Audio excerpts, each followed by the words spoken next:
Party में अंतिम दिनों में उनको और पत्र लिखने के लिए बाध्य होना पड़ा, उस पार्टी से त्यागपत्र देने के लिए बाध्य होना पड़ा। उनके शव को राष्ट्रीय जनता दल के दफ्तर में ले जाने से भी उन्होंने इनकार कर दिया। नमस्कार, आप देख रहे हैं न्यूज भारतवर्ष और मैं हूं आपके साथ रमन राय। किसान बिल को लेकर देश में कई जगह प्रदर्शन हो रहे हैं। देश के कई राज्यों में इसका विरोध देखा जा रहा है। आपको बता दें कि लोकसभा राज्यसभा दोनों जगह से यह बिल पास हो चुका है, लेकिन कई हिस्सों में जो है इस बिल का विरोध किया जा रहा है। कल की बात अगर बताई जाए तो राज्यसभा में भी भारी विरोध विपक्ष के द्वारा इस बिल को लेकर हंगामा खड़ा किया गया था और इसको लेकर बिहार के उप मुख्यमंत्री सुशील कुमार मोदी ने भी आज अपनी सफाई दी है कि इस बिल पे विपक्ष जो है वो राजनीति कर रहा है, एजेंडा सेट कर रहा है। जिस तरीके से बिहार का विपक्ष भी तेजस्वी यादव भी इस बात को बार बार उठा रहे हैं जनता के बीच। क्या कुछ कह रहे हैं सुशील मोदी, आप पहले सुने। आपको याद करा दूं कि ये जो एपीएमसी एक्ट है, एग्रीकल्चर प्रोड्यूस मार्केटिंग एक्ट, जिसको बाजार समिति कानून बोलचाल की भाषा में जानते हैं, 2006 में तत्कालीन एनडीए की सरकार, जिसके मुखिया नीतीश कुमार थे उस समय, हम लोगों ने उस बाजार समिति कानून को और पूरी तरह से समाप्त कर दिया, रिपील कर दिया। और हिंदुस्तान में बिहार देश का पहला राज्य था और आज भी पहला राज्य है जिसने बाजार समिति कानून को समाप्त कर दिया।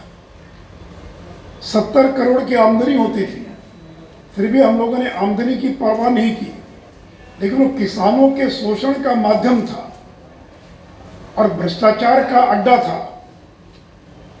और जब ये बिल रिपील किया जा रहा था विधानसभा में, तो राष्ट्रीय जनता दल के लोगों ने उसी प्रकार हंगामा करने का प्रयास किया। सरकार है, यूपी की सरकार है, कांग्रेस उसका एक महत्वपूर्ण घटक है महाराष्ट्र के अंदर, और राष्ट्रीय जनता दल यूपीए का समर्थन कर रहा है। यानी महाराष्ट्र में जो सरकार चल रही है वो यूपीए की राजद द्वारा समर्थित यूपीए की सरकार है, जिसमें कांग्रेस भी शामिल है। यहाँ वो विरोध कर रहे हैं या मांग कर रहे हैं कि सीबीआई जांच होनी चाहिए, लेकिन महाराष्ट्र के अंदर कांग्रेस जिस सरकार में शामिल है वो सीबीआई जांच का विरोध कर रही है।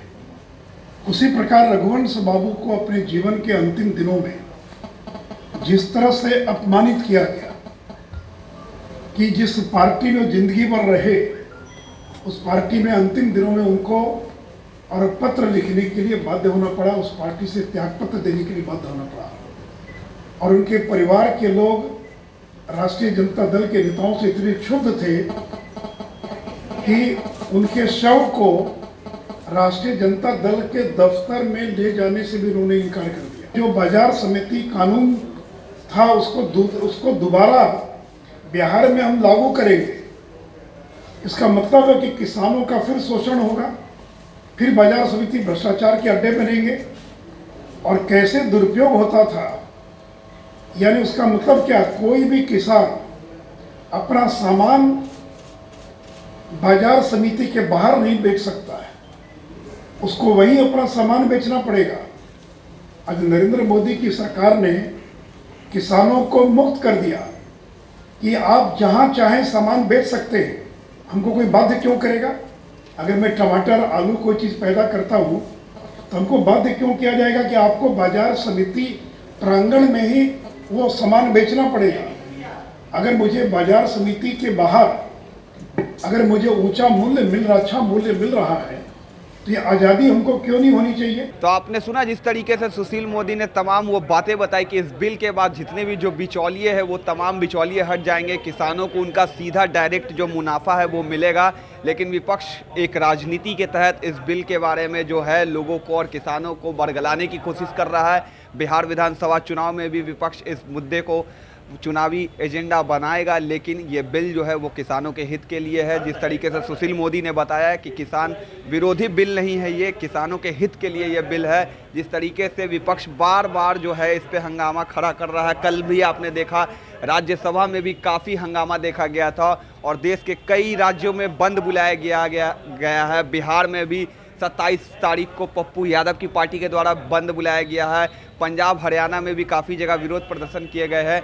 देखने वाली बात यह रहेगी कि सरकार अब क्या कुछ सफाई देगी इस बिल पे, क्योंकि इस बिल को लेकर काफ़ी राजनीति अब गर्म हो गई है।